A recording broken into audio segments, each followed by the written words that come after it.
What if I told you that two cousins of the British Queen were found alive decades after the royal record said they died? That for nearly half a century their names were erased, their graves left unmarked, and their existence treated like an administrative error too inconvenient to correct. Tonight, we're opening one of the quietest chapters in royal history. The story of Nerissa and Katherine Bowes-Lyon. The women born into privilege, hidden in an asylum, and forgotten by the very family that shaped Britain's image of perfection. This isn't a ghost story or a conspiracy. It's a real account of silence as policy, of compassion twisted into secrecy, and of what happens when the pursuit of image outweighs the value of truth. Before we begin, take a moment to write in the comments where you're watching from and what time it is right now. And if you want more stories history tried to bury, make sure to subscribe and leave a like. Because what you're about to hear isn't rumor. It's proof that even the brightest crowns cast long shadows. In early 20th century Britain, the Bowes-Lyon name meant landed wealth, Scottish lineage and proximity to the throne. The family's ancestral seat, Glamis Castle, symbolized both privilege and duty. Centuries of titles, estates, and the expectation that every descendant would strengthen, not stain, the royal image. When Lady Elizabeth Bowes-Lyon married Prince Albert, Duke of York, the union fused old aristocracy with the modern monarchy. Her brother John Herbert Bowes-Lyon and his wife Fenella occupied a quieter tier of that hierarchy, still under the same unspoken law. Perfection must be public. Weakness must be private. This was an age obsessed with heredity. Eugenics lectures filled drawing rooms. Newspapers praised good stock. And even polite society treated illness or disability as evidence of moral failure. Among the upper classes, marriage was less romance than strategy, an exchange of titles, fortunes, and healthy bloodlines. Every child carried not just a surname but a genetic promise. Behind these expectations lurked anxiety. One medical misfortune could ripple outward, challenging the illusion of royal infallibility. John and Fenella's household reflected this pressure. Their first daughters, healthy and well-behaved, fit the mold. They were photographed in crisp dresses at garden parties. Miniature symbols of continuity. Servants knew to keep any family matter discreet. Gossip about illness could travel faster than telegrams. When whispers of mental instability touched any aristocratic line, invitations grew scarce. Reputation was currency and silence its vault. By the 1910s and 1920s, Britain's class system was rigid but fraying. The Great War had bruised the nobility's finances and prestige. Yet deference persisted. Newspapers still treated the monarchy as sacred, and the public rarely questioned what it was told. Within that climate, the Bowes-Lyons beers lanced genuine affection with a calculated performance of dignity. They entertained, donated to charities, attended coronations, each gesture reinforcing the family's worthiness to stand near the crown. Underneath the ceremony, cracks appeared. John Bowes-Lyon's health faltered. Fenella struggled with widowhood's isolation after his death in 1930. Extended relatives worried about lineage, inheritance, and rumor. Doctors visited discreetly for ailments that could never reach the press. The family's survival depended on managing perception as carefully as estate finances. Then came two births that would test every rule the family lived by. In 1919, Nerissa Jane Irene Bowes-Lyon arrived. Rosy, quiet, and at first unremarkable. 7 years later, in 1926, her sister Catherine Juliet followed. Both were welcomed with formality. Their names recorded in peerage books, their lineage unimpeachable. Yet within months subtle differences appeared, delayed responses, stillness, where there should have been curiosity, a gaze that didn't always return affection. Physicians offered little clarity beyond cold terminology. To polite society, such children were described as delicate or simple. Within the family they became subjects not of cruelty but of discomfort. Lives that contradicted the myth of flawless heritage. Among portraits of cousins who would one day attend coronations and wear crowns, two small girls existed in the margins. They were Bowes-Lyon by birthright, yet already destined to be exceptions. Their arrival closed the chapter on the family's illusion of perfection and opened another, one that would unfold behind locked doors and official denials. The dynasty had produced daughters who did not fit its design, and from the moment of their birth, the question was not how to help them, but how to hide them. In February 1919, the Bowes-Lyon household welcomed a new child, Nerissa Jane Irene. Her birth, though a matter of family pride, passed without the fanfare reserved for more prominent relatives. By 1926, another daughter, Catherine Juliet, joined her. Both were born into privilege, surrounded by nurses, tutors, and the unspoken weight of lineage. Their lives began as every aristocratic life did, documented, measured, and expected to conform to the silent blueprint of family tradition. Yet small differences appeared early. Nerissa was slow to respond to her mother's voice. Katherine's movements seemed delayed, her expressions fixed and distant. At first, family physicians reassured Fenella Bowes-Lyon that all children develop at different rates. But as months turned to years, optimism faded. Reports described marked developmental slowness, limited verbalization, and difficulty following instruction. These were the discrete codes of an era when medical language softened what society refused to face. In family circles, such words carried a quiet finality. To label a child deficient was to declare her future ended before it began. The diagnosis itself, though clinical, was social death. The Bowes-Lyons, bound by their connection to the crown, could not afford questions about heredity. Any hint of imperfection risked echoing beyond their estate walls, so the matter was treated not as tragedy, but as a detail to be managed. Servants noticed the girls were rarely brought to gatherings. Their names vanished from Christmas correspondence lists and royal registry updates. The polite fiction was that they were delicate or unwell. It was a common phrase among the nobility, ambiguous enough to explain absence, soft enough to deflect inquiry. Even within the extended family, the topic shifted quickly when raised. The Bowes-Lyons were too disciplined to whisper. They simply omitted. Fenella, widowed after John's early death, carried the weight of both mother and guardian of the family's reputation.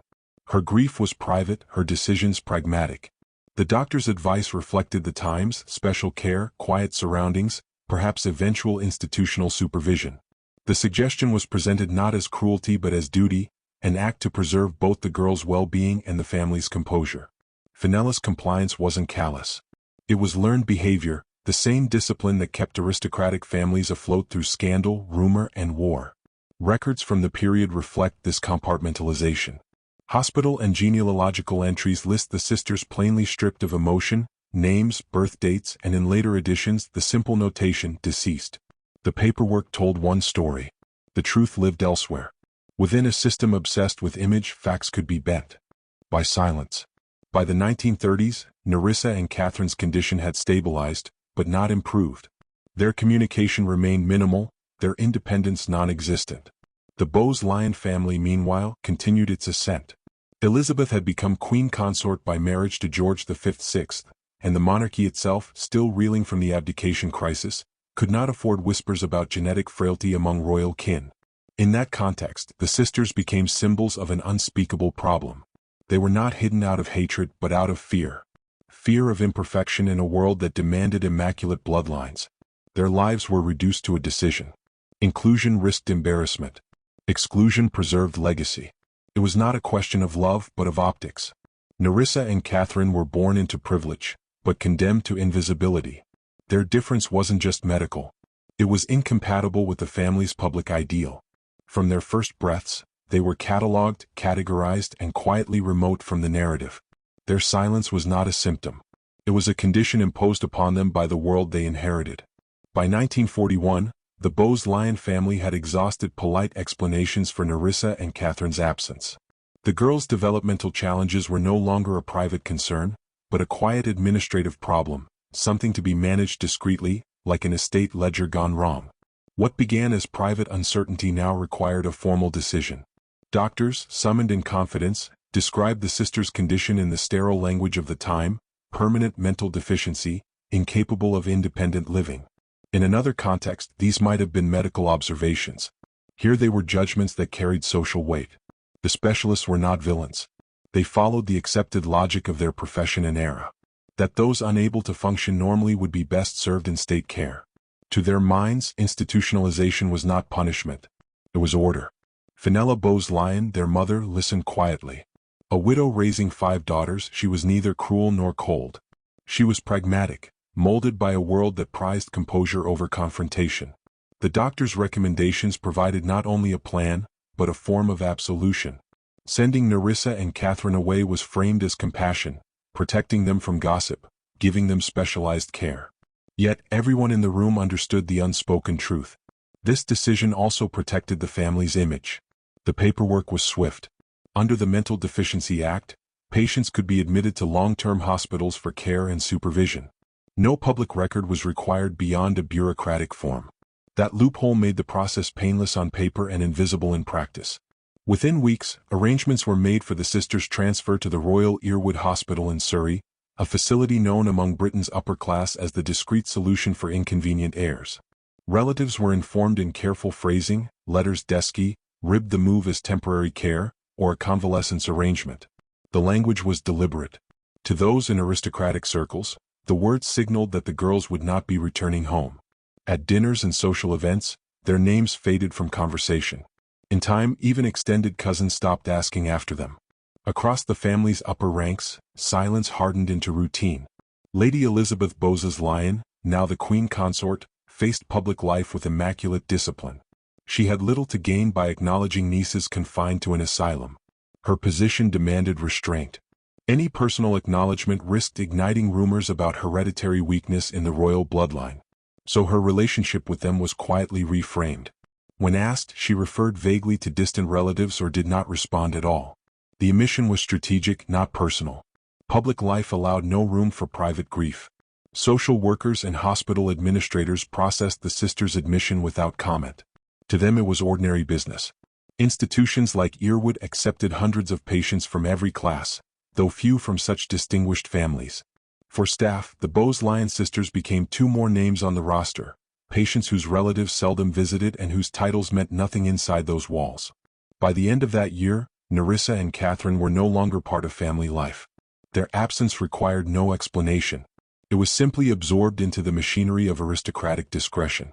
No scandal, no confrontation, just redirection. The family had not renounced them. It had simply adjusted its narrative.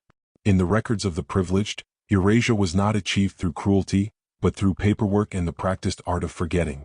The transfer took place quietly. No headlines, no farewells, no public record of departure.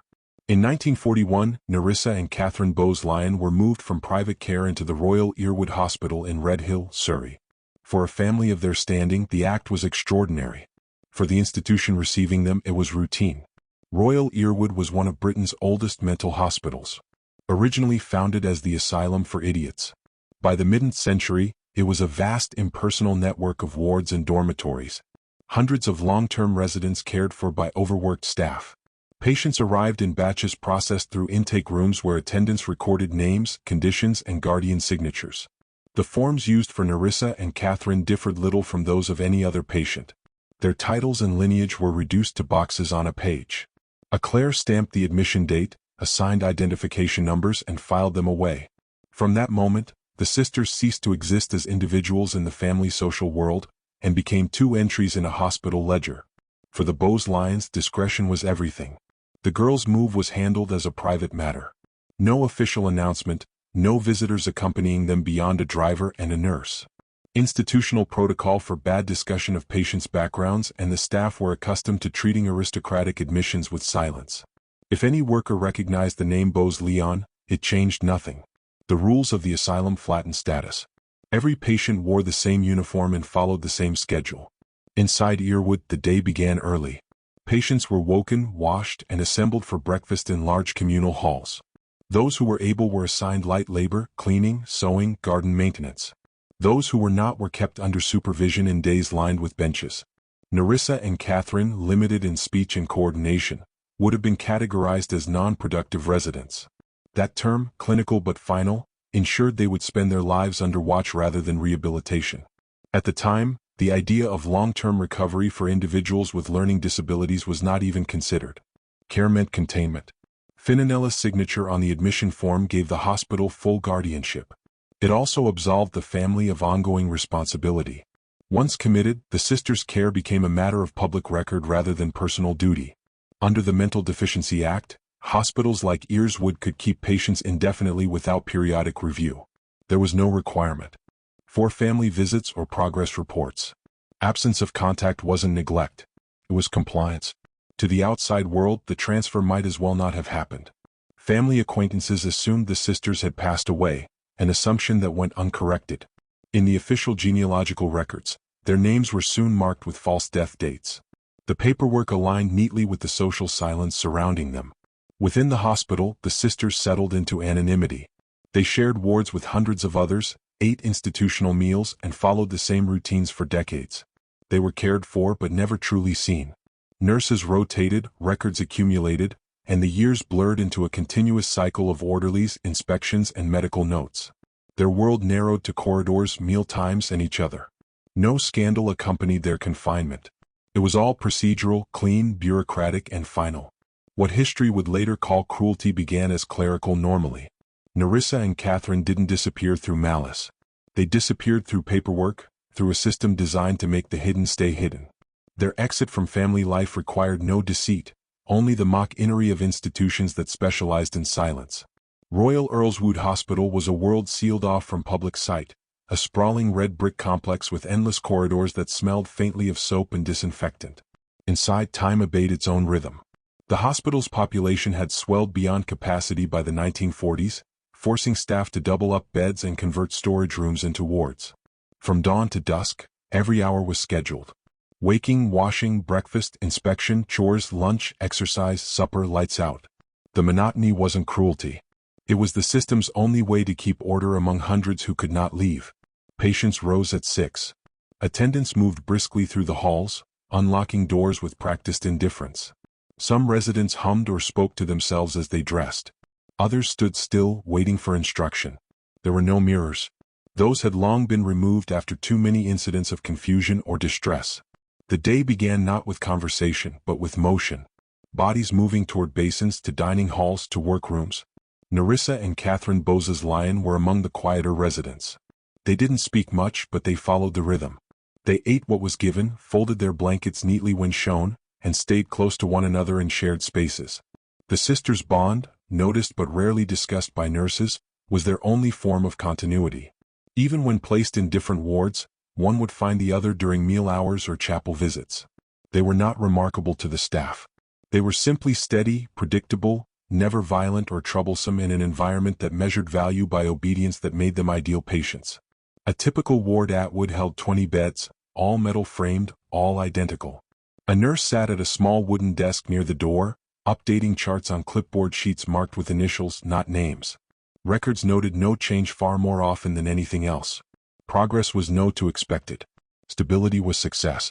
Some patients had been there for decades, their identities erased by routine. Many no longer received letters. The world outside might as well have ceased to exist. Meals came on rolling carts, porridge in the morning, stew or bread at midday, thin soup in the evening. Between meals, residents swept, polished or folded linens. The able-bodied helped in the laundry or gardens. Those unable sat in the common rooms, staring at the same landscape through barred windows. When inspectors came, everything looked orderly. The institution ran like a machine, efficient, detached, unquestioned. For Nerissa and Katherine, the days bled together. They learned the staff's footsteps, the sound of the meal bell, the way sunlight shifted across the floor. Their world was defined by repetition.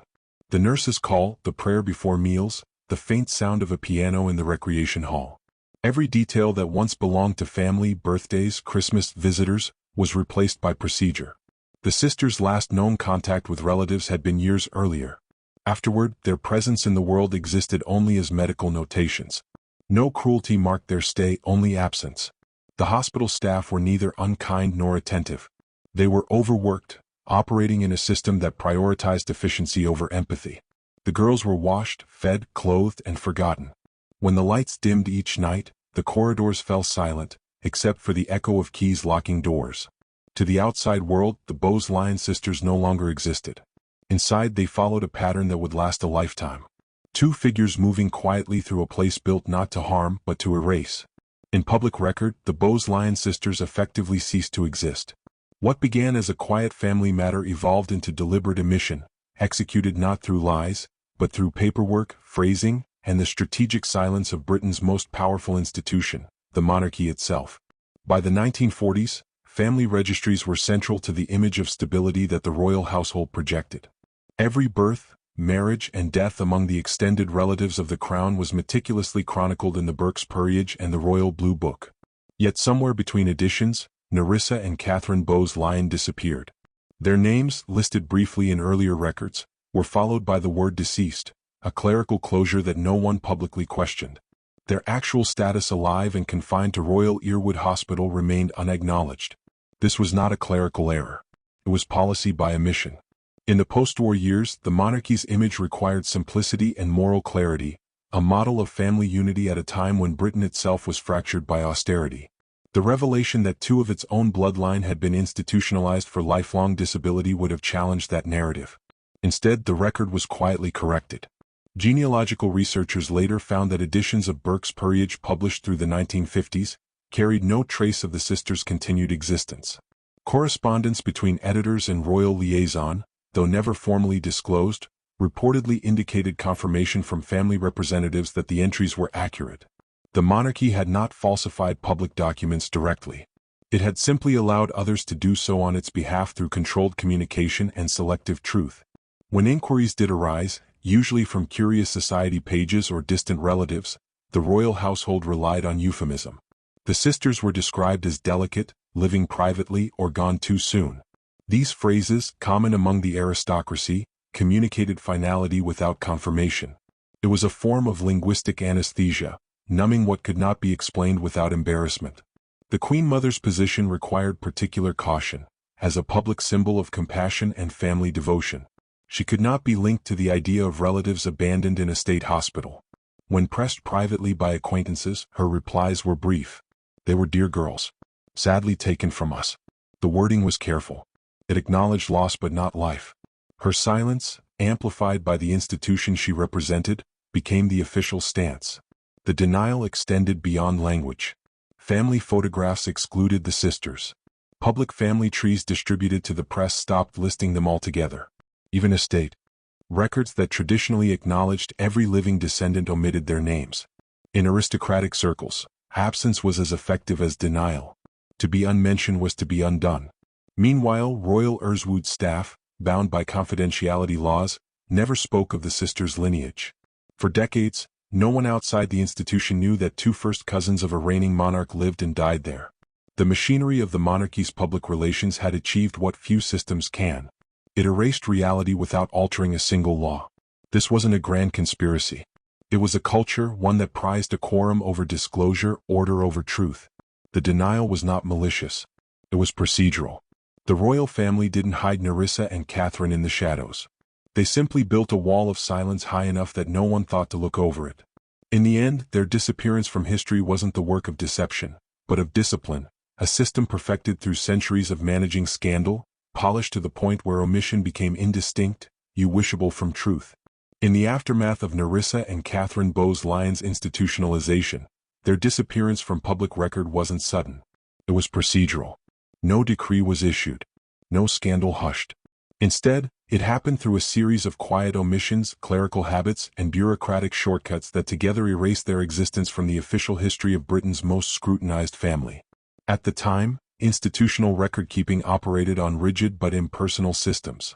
Hospitals like Royal Earlswood maintained ledgers rather than detailed case files.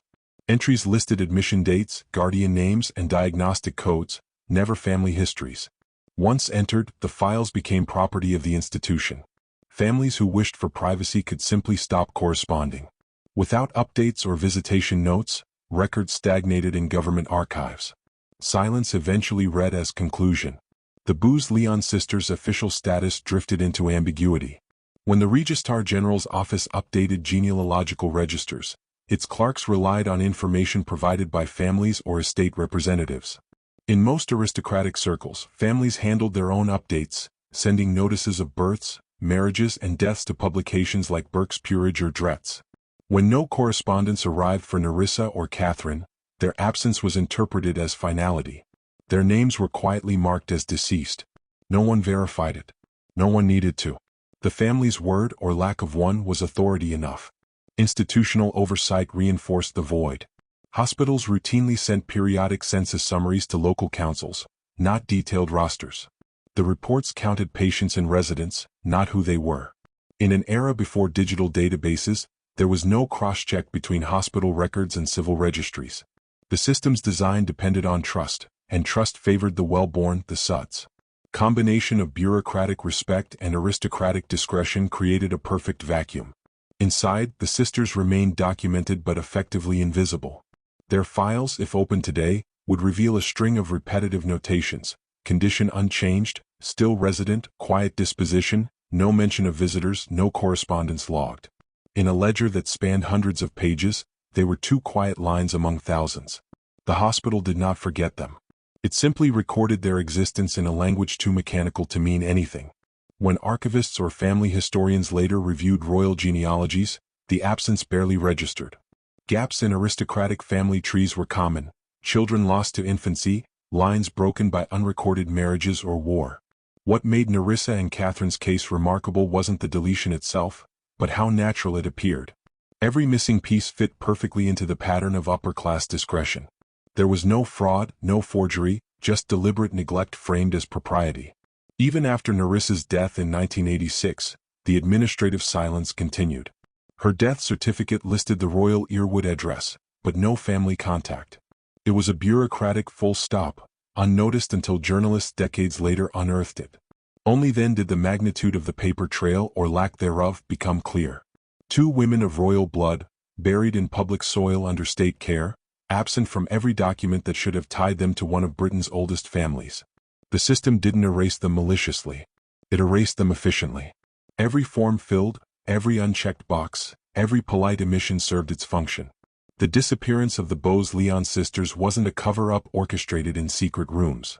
It was the outcome of a nation's paperwork culture that prized decorum over truth. Through ink, ledgers, and silence, the record was rewritten, and not by deceit but by design. Nerissa and Katherine were not alone. In the same institution, sometimes even on the same wards, lived 3 other women who shared their surname, their bloodline, and their quiet fate. All were daughters of the Bowes-Lyon family's extended branches, and all were committed under similar circumstances between the late 1930s and early 1940s. Their names, Idana, Rosemary, and Etheldreda, appeared only briefly in medical intake records listed as of gentle birth, then vanished into the anonymity of institutional life. Together they formed a pattern too consistent to ignore. None had violent histories or criminal charges, and none required confinement by the medical standards of the time. What linked them was inheritance, titles, connections, and reputations that demanded perfection. In a world where mental disability was equated with degeneracy, their existence posed a risk to the social order that defined their family's worth. Institutionalization, though framed as compassion, served a more strategic purpose. It sealed potential scandal behind hospital walls. The Bowes-Lyon relatives handled each case with the same discreet efficiency. Letters to doctors were written in restrained language emphasizing delicate constitutions and special care. The word asylum never appeared. Instead, the phrasing was private supervision. Such wording wasn't just politeness. It was insulation. The family understood how easily rumors could erode the illusion of hereditary soundness that underpinned every royal alliance. The hospital, for its part, treated the additional sisters no differently than any other long-term patients. They were assigned beds, issued uniforms, and absorbed into the daily routine. Their individuality faded in institutional reports, replaced by abbreviations and progress notes that never changed. When inspectors visited, they saw compliance, not history. The recall. Diaz made no mention of royal relation, only condition and behavior. Within those walls, lineage offered no privilege and no trace of identity. Over time, all 5 women became known among staff simply as the quiet ones. They rarely caused disruption, rarely spoke. A nurse who later recalled the Earlswood wards described them as gentle and withdrawn, inseparable from the hum of the place. She hadn't realized who they were until years after the hospital closed. The family name had meant nothing there. It was just another entry on a clipboard. Outside, the Bowes-Lyon family's social calendar continued uninterrupted.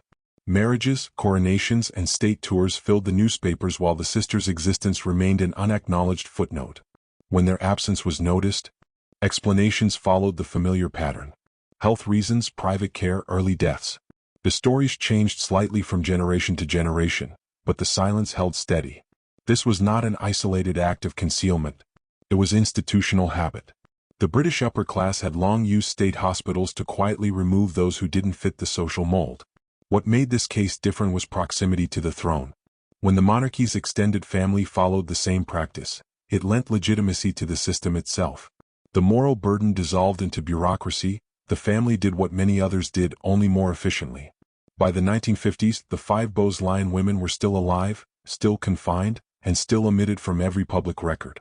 Their collective disappearance was so seamless that for decades genealogists assumed they had died young. The truth that they had lived within walking distance of London, forgotten by name but not by number, revealed a pattern too precise to be coincidence. The Bowes-Lyon sisters' story was never about one family's cruelty. It was about structure. How aristocracy, medicine, and reputation worked together to maintain an image of flawlessness. 5 women, 5 silent lives, and 1 institutional solution. Their existence was managed, not mourned. Their silence wasn't accidental. It was inherited. For nearly half a century, the Bowes-Lyon sisters existed in silence. 2 names erased from the royal bloodline and replaced by a polite fiction of early death. That silence finally broke in November 1987 when a journalist from the Sun newspaper uncovered their true fate. The report shocked Britain not because of scandal but because of what it revealed about class, secrecy, and how far the royal image could bend before it broke. The discovery began with a routine inquiry. A local council worker updating hospital records for the Royal Earswood Institution noticed 2 familiar surnames on a list of long-term residents, Nerissa and Katherine Bowes-Lyon. The name triggered recognition. In Burke's Peerage, both women were recorded as deceased. Yet there they were, alive and registered under state care, their expenses partially covered by public funds. The discrepancy drew attention, and within weeks the press had pieced together what the family had carefully avoided for decades. On November 27, 1987, The Sun ran the headline, "Queen's Cousins Locked in Asylum." The tone was blunt but not exaggerated. The accompanying article described 2 elderly women, first cousins to Queen Elizabeth II, living quietly in a Surrey mental hospital, cared for by nurses unaware of their royal blood. Photographs showed the crumbling institution, not the patients themselves, but the contrast was enough. The British public, long accustomed to sanitized images of the monarchy, suddenly saw evidence of imperfection buried within its own bloodline. The facts were simple but devastating. Nerissa, born in 19919, had died the previous year, buried in a public grave with a plastic marker labeled only with a number. Katherine, born in 1926, remained institutionalized. Both had been officially listed as dead since the 1960s. Their 3 cousins, daughters of another Bowes-Lyon branch, had also been confined in similar conditions. The article quoted one nurse, "We never knew they were related to royalty. They were quiet, polite, and forgotten." Public reaction was immediate. Readers wrote letters to editors demanding accountability, not out of outrage but disbelief. In post-war Britain, where institutions for the disabled were already under scrutiny, the revelation struck a moral chord. How could a family representing the nation's compassion and duty have allowed such neglect? Yet the palace offered no statement. The Queen Mother's private secretary called the report a matter of no relevance to Her Majesty's duties. It was the kind of response that deepened the unease rather than resolved it. Other newspapers soon followed. The Daily Express ran a subdued follow-up, framing the matter as a tragic misunderstanding. The BBC approached cautiously, noting that the Bowes-Lyon sisters' institutionalization had reflected the medical standards of the time. The story did not evolve into a tabloid frenzy. It became something colder, more reflective. Commentators called it a tragedy of class and a relic of social prejudice. What unsettled the public most wasn't that Nerissa and Katherine had been confined. It was that they had been erased. In a country steeped in record-keeping and tradition, the idea that birthright could be quietly voided by silence undermined the myth of a monarchy defined by moral order. It was the bureaucracy of forgetting that disturbed people more than any notion of cruelty. By the end of 1987, the sisters' story had faded from front pages, but the damage to the royal image lingered. The revelation did not destroy public trust. It merely revealed its limits. The monarchy, it seemed, could absorb almost anything except the appearance of indifference to its own. In 1987, when the revelation about Nerissa and Katherine Bowes-Lyon reached the British press, the royal household reacted with a strategy it had perfected over generations. Complete silence. The Queen Mother, then in her late 80s, issued no public statement. No family representative offered clarification. No interview was granted, and no acknowledgement was made. What was said and what wasn't defined the tone of the monarchy's response more effectively than any defense could have. Within hours of the Sun's report, requests for comment began arriving at Clarence's house, where the Queen Mother resided. Her private secretary, Sir Martin Gilead, declined everyone. The palace press office followed a familiar protocol. Statements would not be made on private family matters. The same line had been used during divorces, affairs, and minor scandals. But in this instance, its application cut deeper. The silence implied separation, that the sisters' confinement was not the concern of the royal household, even though the Queen Mother was their aunt. Behind closed doors, communication staff focused on containment rather than denial. They reframed the narrative through omission, allowing sympathetic sources to redirect the discussion toward medical standards of the time. Briefings to select journalists described the situation as tragic but not unusual, subtly placing responsibility on the era, not the family. The Queen Mother's silence became a kind of rhetorical armor, interpreted as dignity by supporters and avoidance by critics. The royal family's internal logic of communication had long been governed by one principle: emotional distance equals authority. Monarchs and senior royals avoided open defense or explanation because to justify oneself publicly was to descend into the realm of ordinary politics. The Queen Mother understood that rule instinctively. Her image buoyed steadfastness during war, and widowhood depended on composure. To engage would have personalized what the crown preferred to remain abstract. Throughout late 1987 and early 1988, her public appearances continued uninterrupted. She attended charity galas, greeted veterans, smiled for photographers. Newspapers briefly speculated whether she would visit the surviving sister, Katherine, still institutionalized at the time, but no visit was recorded. If she felt remorse or distress, it never reached the public record. There was no televised comment, no written condolence, not even a sentence acknowledging kinship. The silence was total and deliberate. Yet that absence of response became a statement in itself. Editorials in The Guardian and The Times noted the contrast between the monarchy's public advocacy for compassion and its private withdrawal from family responsibility. One columnist wrote, "The silence from Clarence House is not indifference. It is the sound of preservation." That observation captured what the public already sensed. The Queen Mother's restraint was not a lack of care, but a defense mechanism. The royal communications team allowed the story to expire naturally, betting correctly that outrage would fade faster than fascination. Within weeks, new headlines replaced it. The monarchy's reputation remained intact, though slightly more human, slightly more flawed.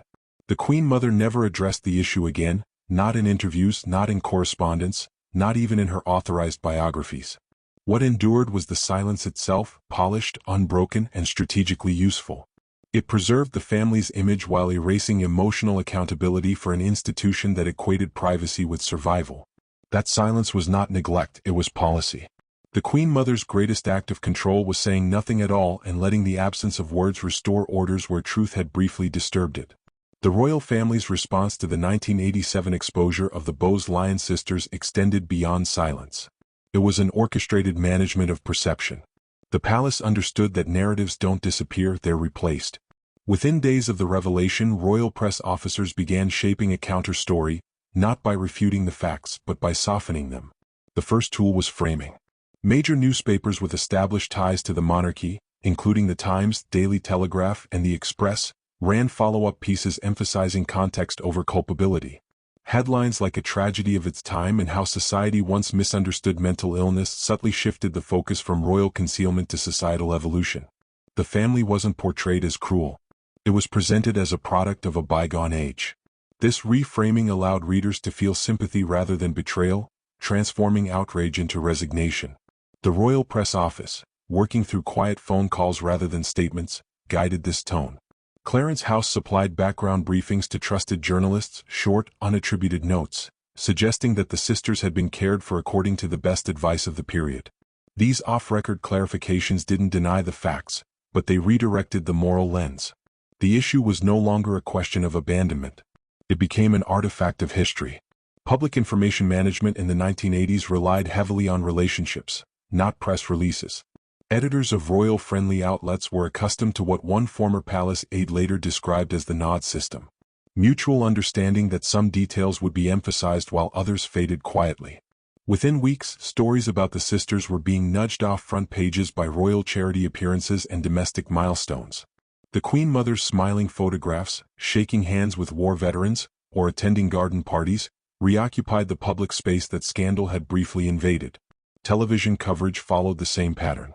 The BBC, wary of appearing adversarial toward the crown, aired brief summaries of the revelation with no commentary, then quickly pivoted to programs commemorating the Queen Mother's service during the Blitz.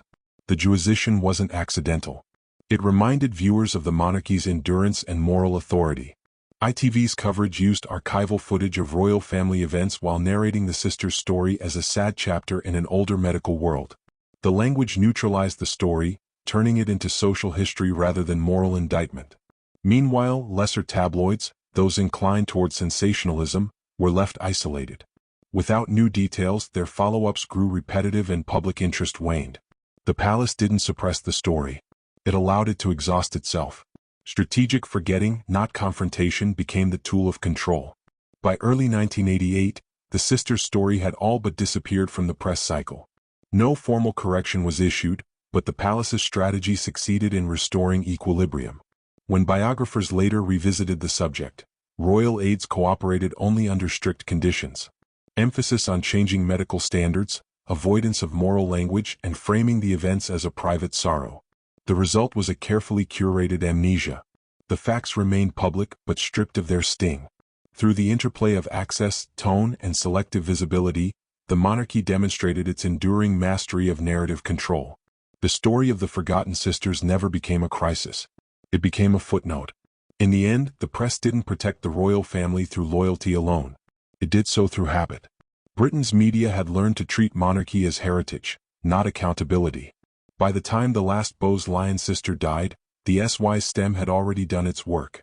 What could have been remembered as neglect had been rewritten as inevitability, and silence once again became the crown's most effective form of speech. By the time the world outside began to change, the world inside royal ears had not. Through the 1960s and 1970s, the hospital continued to operate under the same strict routine that had governed it since the war. The institution had grown older, slower, and more bureaucratic, and so had its residents. For Nerissa and Katherine Bowes-Lyon, life followed a rhythm so consistent it almost erased the idea of years passing. Staff records from the period describe them in brief factual lines. Nerissa, quiet, compliant, enjoys chapel. Katherine responds to music, generally calm, no personal details, no reflection of who they were beyond their behavior within the system. These notes weren't written to record lives. They were written to confirm stability. In a place where the measure of care was order, stillness equals success. Most staff members had no idea of the sisters' lineage. To them, the women were two of hundreds, middle-aged, dependent, and quietly fading into routine. Both had outlived many fellow residents, surviving on steady diets, controlled medication, and the hospital's predictably dull later recalled them not as patients of interest, but as ladies who were always together. She remembered Katherine's fascination with flowers, the small ones that grew wild near the garden wall, and Nerissa's habit of folding napkins into neat triangles before meals. Tiny habitual acts that kept them tethered to the human world. Yet in the hospital's daily reports, such details never appeared. They existed only in memory, not in ink. Their separation from family remained complete. No visits were recorded in decades of staff logs. Holidays passed unmarked except for the standard decorations tacked to the dining hall walls. When other patients received letters or small gifts, the sisters rarely did. The absence was noted clinically. No family contact. For staff it was not unusual. For the sisters it was everything. Nerissa's health began to decline in the mid-1980s. Hospital notes mention respiratory infections, weight loss, and increasing frailty. She died in 1986, age 66. Her passing unreported to the press or her family until much later. She was buried in a local cemetery in a simple grave marked only by a plastic tag bearing a number. No flowers, no headstone, no visitors. To the system it was closure. Another form signed, another space freed. Katherine remained at her sister's death. She reportedly asked for Nerissa by name for months afterward, then stopped. Staff remembered her as gentle but withdrawn with a childlike attachment to familiar spaces. She lived through the media storm of 1987 without awareness of the noise surrounding her name. When she died in 2014, she was one of the last surviving residents to have known the institution before reforms closed its doors. The sisters' lives inside weren't marked by cruelty, only erasure. They were cared for, fed, and kept safe but never known. Their decades there illustrate the quiet efficiency of institutional care, a world that preserved bodies but lost identities. Every act of feeding, cleaning, or reporting was a substitute for connection, and every year that passed without a visit reinforced their place among the forgotten. In the end, the Bowes-Lyon sisters didn't die hidden in darkness. They lived hidden in daylight in plain sight of a country that had already written their deaths decades earlier. When Nerissa Bowes-Lyon died in 1986, there were no announcements, no obituaries, and no flowers sent in remembrance. Her death passed as quietly as her life had unfolded, an unnoticed event in a public institution. Hospital staff followed standard procedure, a brief entry in the death ledger, confirmation to the local registrar, and arrangements with the nearest cemetery.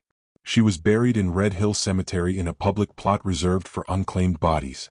The only marker was a small plastic tag with the number 702 pressed into the soil above her name. No one from the family attended. No letter of condolence arrived. The staff who handled the burial later said they had not known she was related to the royal family. To them, she was simply another patient who had reached the end of a long, quiet life. Her death certificate listed her place of residence, Royal Earwood Hospital, as both home and final address. In the eyes of the system, she had never left it. When the story surfaced a year later, that grave number became a symbol. Journalists photographed the unmarked plot, the faded grass, the absence of any sign of identity. The image stirred discomfort across Britain. It wasn't the poverty of the burial that unsettled people. It was the indifference. The public, conditioned to associate the monarchy with ceremony and reverence, confronted the sight of one of its own buried anonymously. That number in the soil said more than any speech could about how completely Nerissa had been forgotten. Katherine lived nearly 3 decades longer. When Royal Earwood closed in the 1990s, she was transferred to another care home in Surrey. Her life there was quieter still. By then, staff knew her background, but the information meant little. She was elderly, frail, and largely unresponsive. She received no visits, no correspondence. Her identity existed only in the files that accompanied her from one institution to the next. A thin bundle of papers held together by a rubber band. She died in 2014, aged 87. Her passing too went unremarked in the press at first. It was confirmed later only through public records. A few lines appeared in newspapers, short, neutral, factual. No statement from Buckingham Palace followed. No wreaths were placed. Like her sister, Katherine was laid to rest without ceremony. Her grave, though slightly better maintained, bore no family crest, no engraved name. Only the caretakers and nurses who had known her in her final years attended. The contrast was impossible to ignore. While royal funerals were televised and choreographed to the second, these 2 women of the same lineage departed unnoticed. There were no bells, no eulogies, no mourning clothes, only the paperwork of completion, names checked off, forms signed, files closed. Their deaths revealed not a moment of cruelty, but a lifetime of omission. The emotional weight lay in the bureaucracy that had defined them from birth to burial. Precise, polite, and utterly indifferent. Every stage of their existence had been handled by process, not people. Their lives were recorded without being witnessed, their deaths managed without being mourned.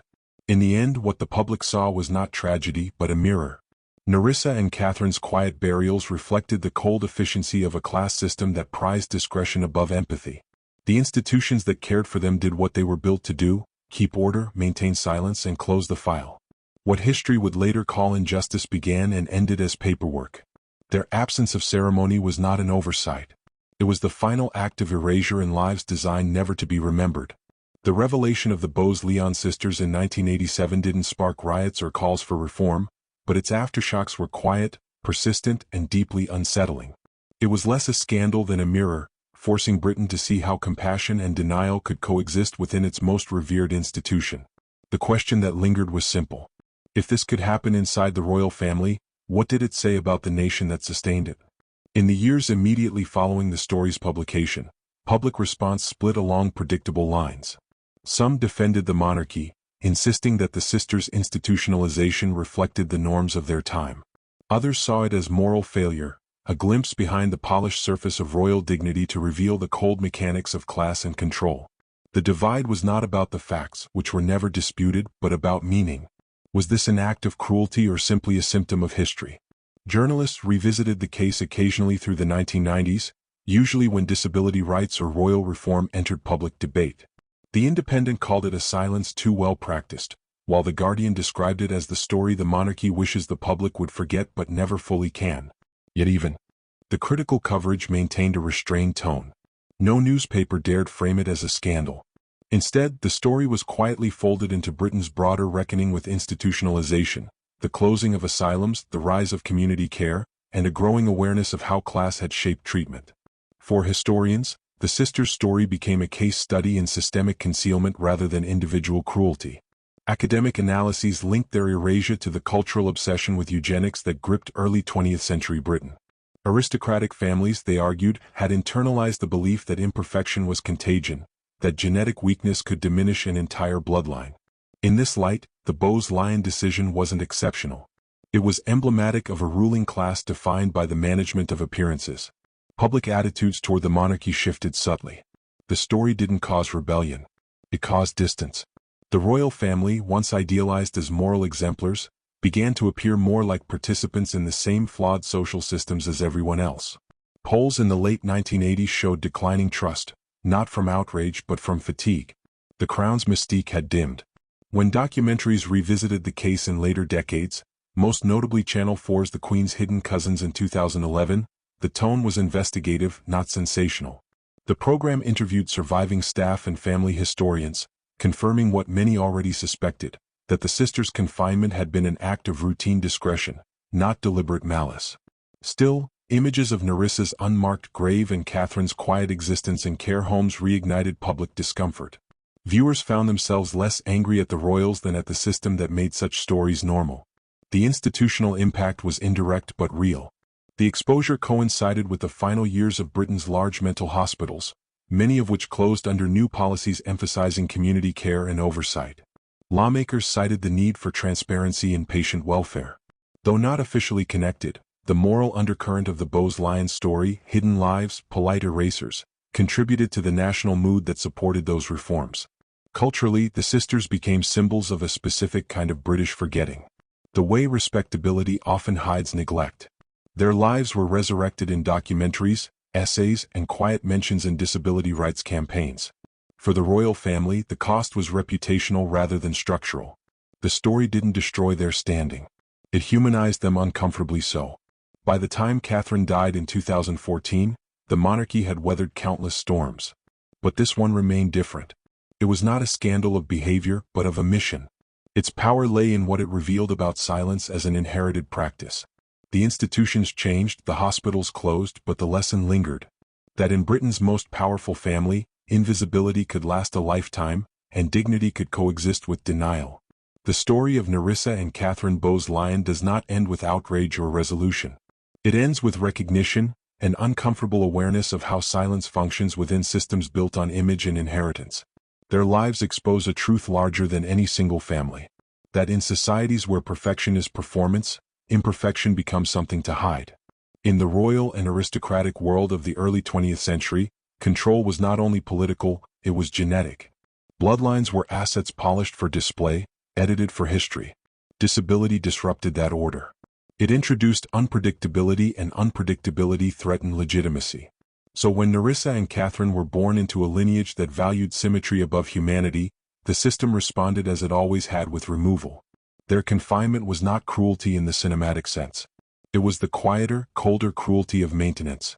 To preserve the appearance of strength, weakness was redefined as absence. Every omission, the altered registry, the silent family trees, the plastic grave marker, was an act of self-protection. The Bowes-Lyon family's decision was not born of hatred, but of hierarchy.